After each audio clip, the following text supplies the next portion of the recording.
السلام علیکم ورحمۃ اللہ تعالی وبرکاتہ۔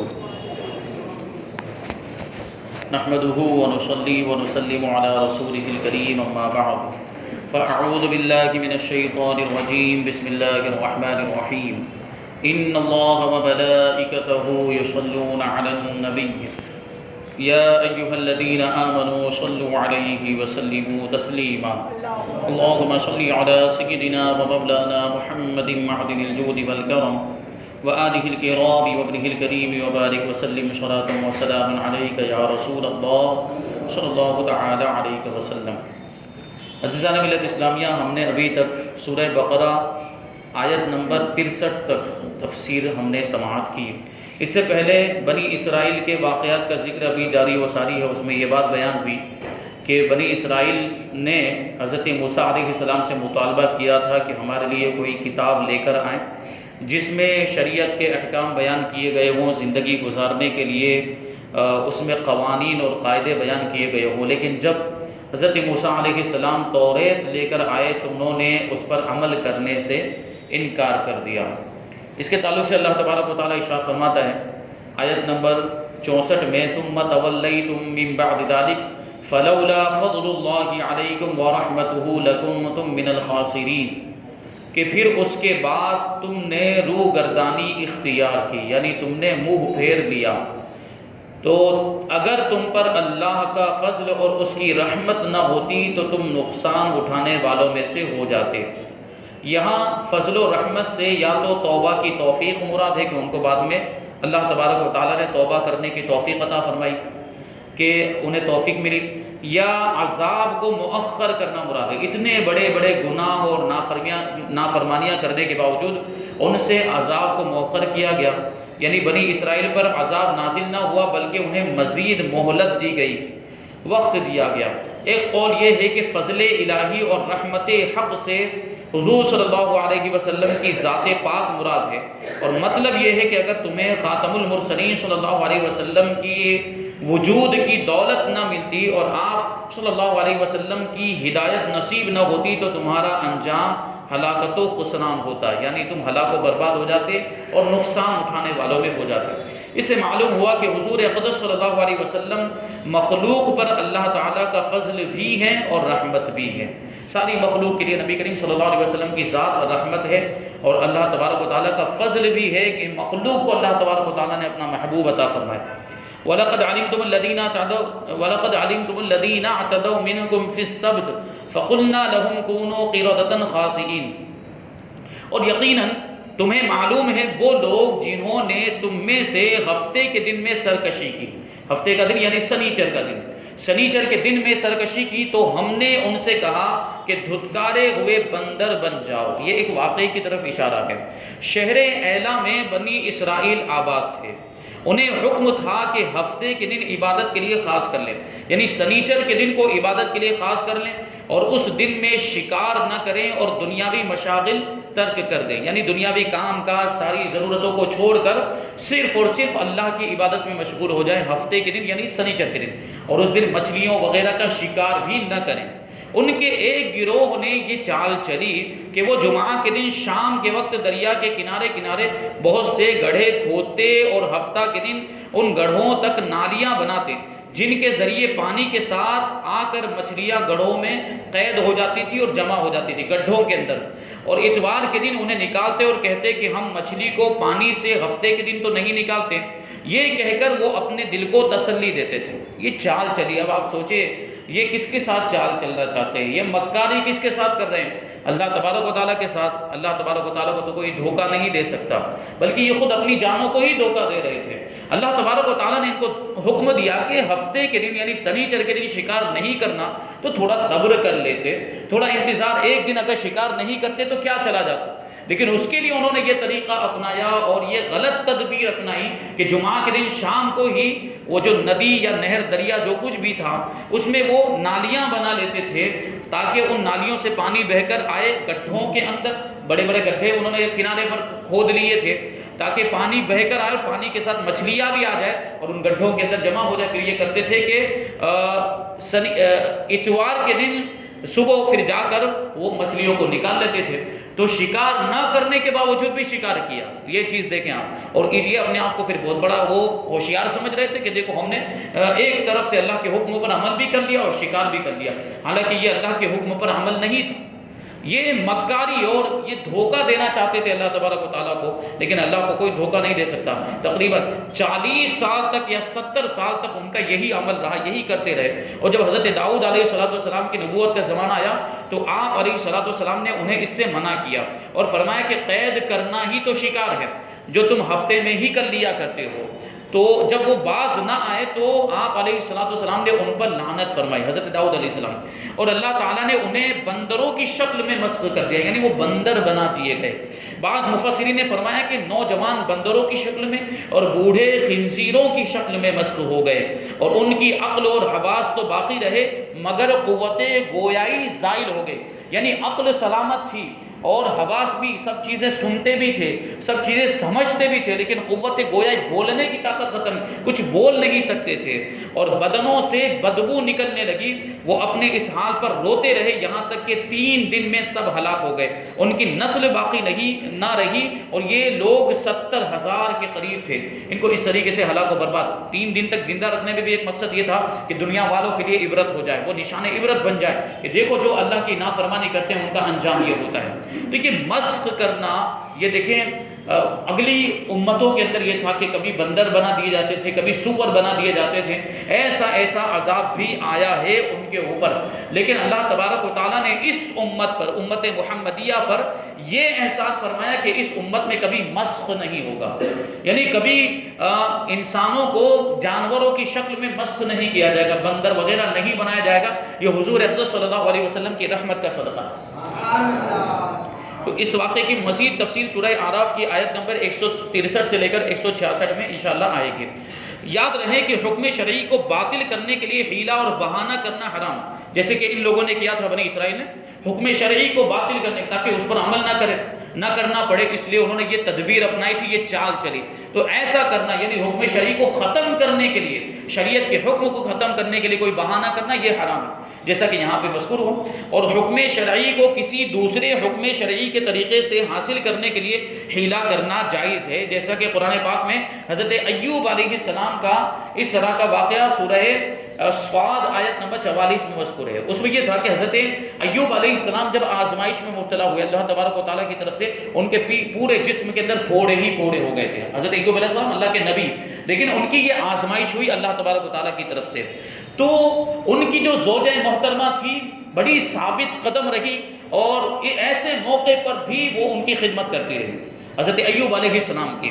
اب سوچیں آپ کے شوہر گئے، اس کے پورے جسم میں پھوڑے ہی پھوڑے گئے، اور ایسے موقع پر بھی بیوی ساتھ دے رہی ہے، خدمت کرتی. کتنا بڑا کام ہے یہ، کہ عظیم بات. لیکن ایک مرتبہ کیا ہوا کہ آپ کی زوجہ محترمہ کسی کام سے، واقعی ضرورت تھی اس وجہ سے باہر تشریف لے گئی آپ کی زوجہ محترمہ.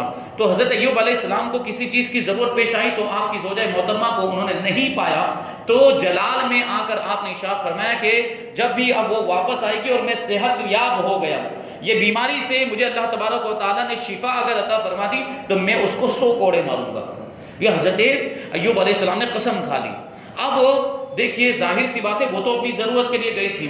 آپ کی بیوی جب وہ واپس آئی، حضرت ایوب علیہ السلام نے اپنی قسم کے بارے میں بتایا اور پھر انہوں نے اپنی مجبوری بتائی. تو حضرت ایوب علیہ السلام کو اب پچھتاوا ہوا کہ میں نے یہ قسم کھا لی، اب اس قسم کو پورا کروں گا تو میری بیوی تکلیف میں پڑ جائے گی. 100 گھوڑے کوئی معمولی چیز نہیں ہے، تو پریشان. تو اللہ تبارک و تعالیٰ نے ہی آپ کو تدبیر بتائی.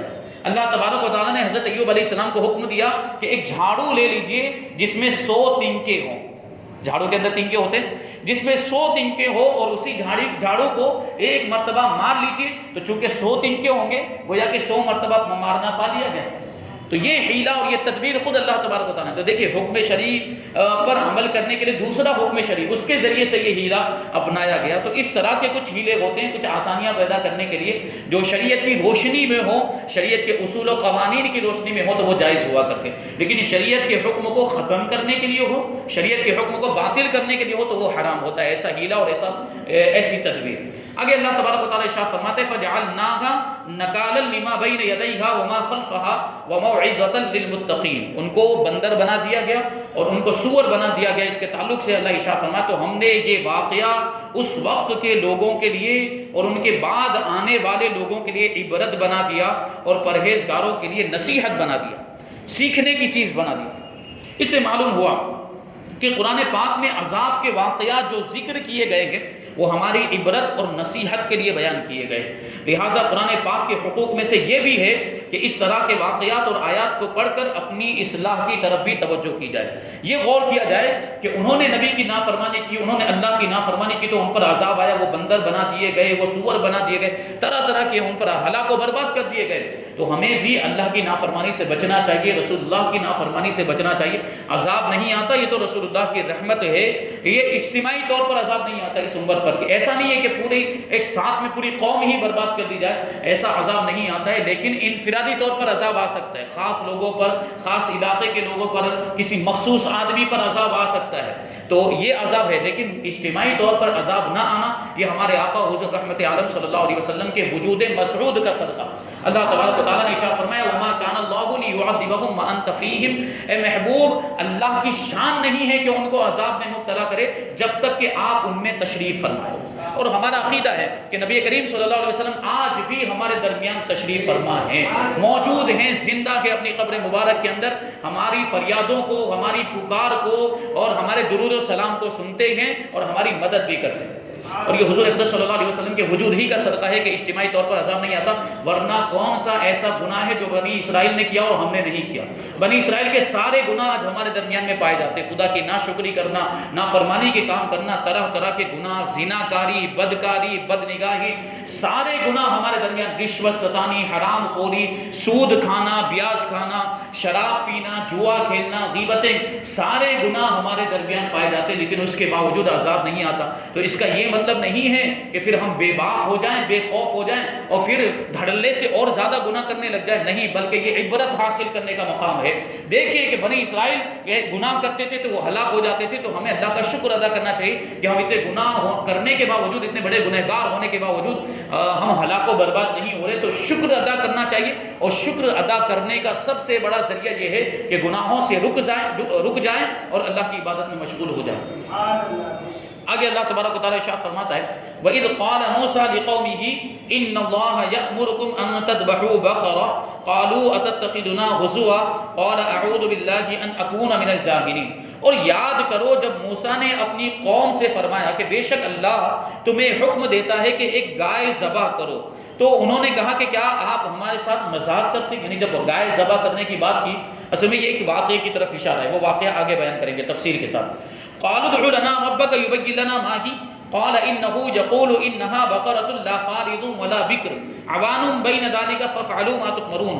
تو موسیٰ نے فرمایا کہ میں اللہ کی پناہ مانگتا ہوں کہ میں جاہلوں میں سے ہو جاؤں، کیونکہ مذاق کرنے والے جاہل ہوتے ہیں، تو اس لیے حضرت موسیٰ نے یہ جملہ ارشاد فرمایا۔ انہوں نے کہا کہ آپ اپنے رب سے دعا کیجئے کہ وہ ہمیں بتا دے کہ وہ گائے کیسی ہے۔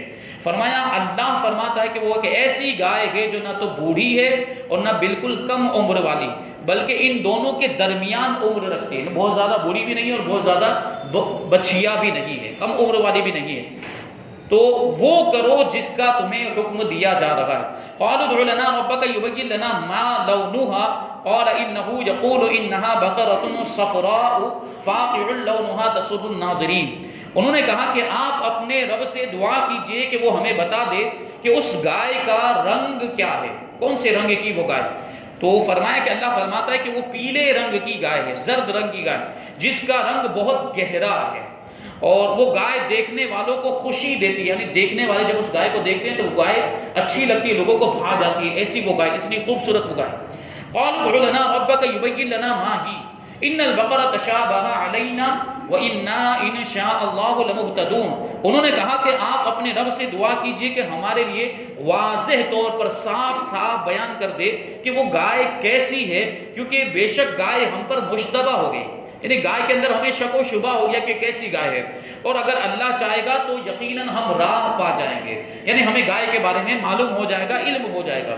تو ان آیات میں یہودیوں کو جو واقعہ یاد دلایا جا رہا ہے اس کا خلاصہ یہ ہے کہ بنی اسرائیل میں ایک مالدار شخص جس کا نام عامیل تھا، یہ وہ یہودی جو رسول اللہ صلی اللہ علیہ وسلم کے زمانے میں موجود تھے، ان کو خطاب کیا جا رہا ہے، ان کو پکار کر کہا جا رہا ہے کہ اس واقعے کو یاد کرو، بنی اسرائیل کے اندر جو گائے والا واقعہ پیش آیا، اور یہی وہ واقعہ ہے، گائے کو کیونکہ عربی میں بقرہ کہا جاتا ہے، اسی واقعے کی وجہ سے سورہ بقرہ کا نام سورہ بقرہ، کیونکہ اس میں یہ گائے کا واقعہ پورا جو ہے کہ بیان کیا گیا۔ تو اب وہ واقعہ یہاں سے شروع ہو رہا ہے۔ تو بنی اسرائیل میں ایک مالدار شخص تھا جس کا نام عامر تھا، اس کو اس کے ایک عزیز نے، وہ غالباً اس کا چچا زاد بھائی تھا، اس نے خفیہ طور پر قتل کر دیا، اور قتل کرنے کے بعد اس کی لاش کو دوسرے محلے میں لے جا کر پھینک دیا، کیونکہ اگر اس کے محلے میں ہوتا تو شک اس کے اوپر بھی آتا، لیکن اس نے کیا کیا، دوسرے محلے میں لے جا کر اس کی لاش کو پھینک دیا تاکہ اس کی میراث بھی لے لے اور خون بہا بھی لے لے، کیونکہ اب وارث بھی ہو جائے گا، وہ چچا زاد بھائی ہے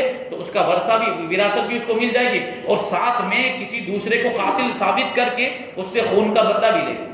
یہ اس نے کیا، اور پھر دعویٰ کر دیا کہ مجھے خون بہا دلوایا جائے، مجھے اس کے خون کا بدلہ دلوایا جائے۔ قاتل کا پتہ نہ چلتا تھا، تو وہاں کے لوگوں نے حضرت موسیٰ علیہ السلام سے درخواست کی کہ آپ دعا فرمائیں کہ اللہ تعالیٰ حقیقت حال ظاہر فرما دے، یعنی اللہ تبارک و تعالیٰ کسی طریقے سے ہم کو یہ بتا دے کہ اس کا قاتل کون ہے، اس کو کس نے قتل کیا۔ اس پر حکم ہوا کہ ایک گائے ذبح کر کے اس کا کوئی حصہ مقتول کو مارے، یعنی حضرت موسیٰ علیہ السلام نے پھر بنی اسرائیل کو کہا کہ ایک گائے ذبح کرو اور اس کا کوئی حصہ جیسے گوشت کا کوئی ٹکڑا لے کر اسے مقتول پر، جو قتل ہو گیا ہے، اس کی لاش پر مارو، تو وہ زندہ ہو کر قاتل کے بارے میں بتا دے گا، وہ خود ہی بتائے گا کہ مجھے کس نے قتل کیا۔ تو لوگوں نے حیرانی سے کہا کہ کیا آپ علیہ السلام ہم سے مذاق کریں، کیونکہ یہ بات بہت بعید تھی، یہ کہاں وہ قتل ہو جانے والا معاملہ اور کہاں گوشت کا ٹکڑا مارنا، یہ کیسے ہو سکتا تھا کہ وہ زندہ ہو کے بتا۔ تو پھر انہوں نے اسی وجہ سے کہا کہ آپ ہمارے ساتھ مذاق کرتے ہیں، کیونکہ مقتول کا حال معلوم ہونے اور گائے کے ذبح کرنے میں کوئی مناسبت معلوم نہیں ہوتی تھی۔ اس پر حضرت موسیٰ علیہ السلام نے جواب دیا کہ میں اس بات سے اللہ کی پناہ مانگتا ہوں کہ میں مذاق کر کے جاہلوں میں سے ہو جاؤں، یعنی میں یہ بات جو کہہ رہا ہوں یہ مذاق کے طور پر نہیں کہہ رہا ہوں، یہ بات جو ہے بڑی سنجیدگی کے ساتھ میں کہہ رہا ہوں، سیریس بات ہے یہ۔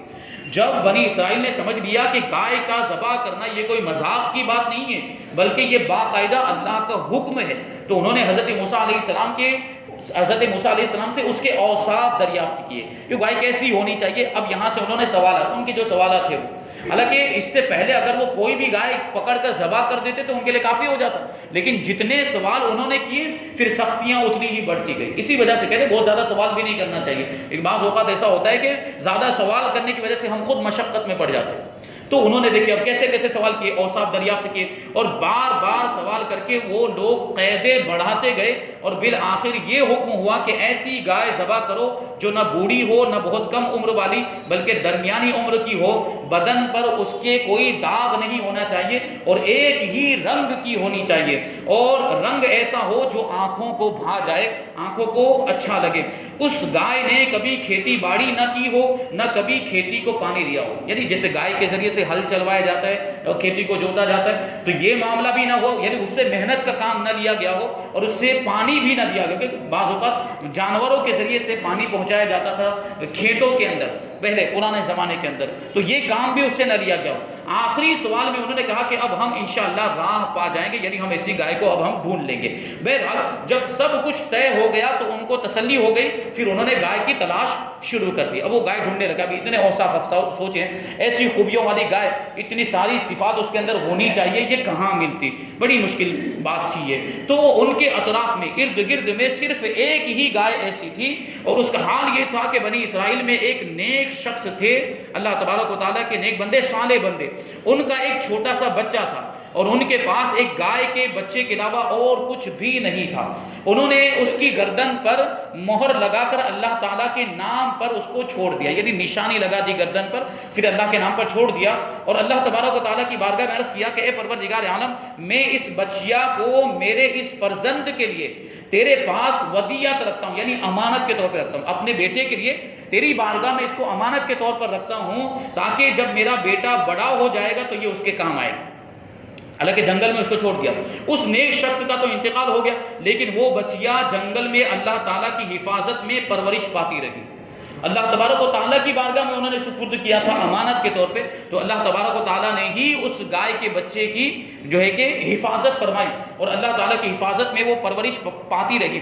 جب یہ لڑکا بڑا ہوا تو صالح اور متقی بنا، پرہیزگار بنا اپنے باپ کی طرح، اور ماں کا بڑا فرما تابعدار تھا، ماں اس کو جو بھی کہتی تھی اس پر وہ عمل کرتا، کبھی بھی اپنی ماں کی، اپنی والدہ کی نافرمانی نہیں کرتا تھا۔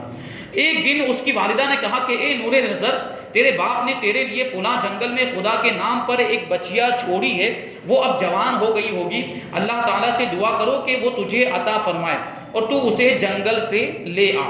لڑکا جنگل میں گیا اور اس نے گائے کو جنگل میں دیکھا اور والدہ کی بتائی ہوئی ساری علامتیں اور ساری نشانیاں اس میں پائی، اور پھر اس کو اللہ تعالیٰ کی قسم دے کر گائے کو اس نے بلایا تو وہ حاضر ہو گئی، یعنی وہ خود بخود گائے اس کے پاس آ گئی۔ وہ جوان اس گائے کو والدہ کی خدمت میں لے کر آئے، والدہ نے بازار میں لے جا کر 3 دینار میں اس گائے کو بیچنے کا حکم دیا، یعنی کہا یہ گائے لے کر جاؤ اور 3 دینار میں اس گائے کو بیچ کر، اور یہ شرط لگائی کہ سودا ہونے پر پھر اس کی اجازت حاصل کی جائے، یعنی سودا ہو جائے 3 دینار میں اگر گراہک مل جائے تو پہلے مجھ سے آ کر اجازت لینا، بعد میں سودے کو پکا کرنا، یہ والدہ نے شرط لگائی تھی۔ اس زمانے میں گائے کی قیمت ان علاقوں کے اندر 3 دینار ہوا کرتی تھی۔ جوان جب اس گائے کو بازار میں لایا تو ایک فرشتہ خریدار کی صورت میں آیا اور اس نے گائے کی قیمت 6 دینار لگا دی۔ عام طور پر کتنے دینار میں بکتی تھی؟ 3 دینار میں بکتی تھی، لیکن فرشتہ جو خریدار کی شکل میں آیا تھا اس نے کتنی قیمت لگائی؟ 6 دینار قیمت لگائی، مگر یہ شرط رکھی کہ جوان اپنی والدہ سے اجازت نہیں لے گا۔ حالانکہ والدہ نے کیا شرط لگائی تھی کہ سودا اسی وقت مکمل ہوگا جب تم مجھ سے اجازت لو گے، پہلے مجھ سے اجازت لینا، بعد میں ہی سودا مکمل کرنا۔ اب دونوں طرف دیکھیں، یہ اس بچے کا بھی امتحان تھا، فرشتے کی طرف سے اللہ تبارک و تعالیٰ نے فرشتے کو بھیج کر اس کی بھی آزمائش کی کہ اپنے والدہ کے حکم پر کتنا عمل کرتا ہے۔ اس کی والدہ نے کہا تھا کہ میری اجازت کے بغیر سودے کو مکمل مت کرنا۔ اب جوان نے یہ منظور نہیں کیا اور والدہ سے تمام قصہ بیان کر دیا کہ ایسا ایسا ہوا۔ اس کی والدہ نے 6 دینار قیمت منظور کرنے کی تو اجازت دے دی، مگر بیچنے میں پھر دوبارہ اپنی مرضی دریافت کرنے کی شرط لگا دی، یعنی اب 6 دینار میں بیچنے کی اجازت دی کہ ہاں 6 دینار میں بیچ سکتے ہو، لیکن پھر بھی جو بھی 6 دینار میں خریدنے والا ہو پہلے مجھ سے اجازت لینا، پھر سودے کو مکمل کرنا۔ جوان پھر بازار میں آیا اور اس مرتبہ فرشتے نے 12 دینار قیمت لگائی، یعنی پھر ڈبل ہو گئی، اور کہا کہ والدہ کی اجازت پر موقف مت رکھنا، یعنی والدہ کو پوچھنے مت جانا، یہیں پر معاملہ جو ہے کہ ہمارا سودا طے ہو جانا چاہیے۔ تو جوان نہ مانا اور والدہ کو اطلاع دی۔ وہ صاحب فراست عورت سمجھ گئی کہ یہ خریدار کوئی عام یا کوئی انسان نہیں بلکہ یہ تو کوئی فرشتہ ہے جو آزمائش کے لیے آیا ہے۔ بیٹے سے کہا کہ اب کی مرتبہ اس خریدار سے یہ کہنا کہ آپ ہمیں اس گائے کے فروخت کرنے یعنی اس کے بیچنے کا حکم دیتے ہیں یا نہیں، یعنی ہمیں اس گائے کو بیچنے کی اجازت ہے کہ نہیں۔ تو لڑکے نے فرشتے کو جا کر یہی بات کہی جو گراہک کی شکل میں، خریدار کی شکل میں آیا تھا۔ تو فرشتے نے جواب دیا کہ ابھی اس کو روکے رہو، اس گائے کو ابھی مت بیچو، جب بنی اسرائیل خریدنے کے لیے آئیں گے تو اس کی قیمت یہ مقرر کرنا کہ اس کی کھال میں سونا بھر کر دے دیا جائے، یعنی اس کی کھال میں جتنا بھی سونا ہے، اس کو ذبح کرنے کے بعد گوشت کو نکالنے کے بعد اس کی کھال میں سونا بھرا جائے اور اس کی کھال میں جتنا بھی سونا ہے وہی اس کی قیمت، کیونکہ اب ظاہر سی بات ہے بنی اسرائیل کو تو ضرورت تھی اور وہ گائے صرف ایک ہی گائے تھی اس علاقے کے اندر، اب وہ مجبوری میں ان کو خریدنا بھی تھا اور یہ یتیم بچہ تھا۔ تو اللہ تبارک و تعالیٰ نے دیکھے غیب سے کیسا انتظام فرمایا۔ جوان گائے کو گھر لایا اور جب بنی اسرائیل جستجو کرتے ہوئے ڈھونڈتے ہوئے اس کے مکان پر پہنچے تو یہی قیمت طے ہوئی کہ اس گائے کی کھال کے اندر، اس کے چمڑے کے اندر جتنا بھی سونا آئے گا وہ ہے اس کی قیمت، اور یہ طے ہو گئی۔ اور حضرت موسیٰ علیہ السلام کی ضمانت پر وہ گائے بنی اسرائیل کے سپرد کر دی گئی، دے دی گئی۔ اب یہ دیکھیں واقعہ، اس کے بعد جو یہ واقعہ ہے آگے بیان کریں گے۔ یہاں گائے ذبح کرنے کے واقعے سے کچھ مسائل معلوم ہوتے ہیں، اس کو بیان کرتے ہیں کہ نبی کے فرمان پر بغیر ہچکچاہٹ عمل کرنا چاہیے۔ پہلے حضرت موسیٰ علیہ السلام نے ان کو گائے ذبح کرنے کا حکم دیا تو سوال کرنے لگے کہ کیسی ہونی چاہیے، آپ مذاق تو نہیں کر رہے ہیں وغیرہ وغیرہ، تو سوال نہیں کرنا چاہیے، نبی نے کہہ دیا تو سیدھا عمل کرنا چاہیے۔ اگر پہلے ہی عمل کر لیا ہوتا تو یہ اتنی ساری دشواریاں نہیں ہوتی، اور عمل کرنے کے بجائے عقلی ڈھکوسلے بنانا بے ادبوں کا کام ہے۔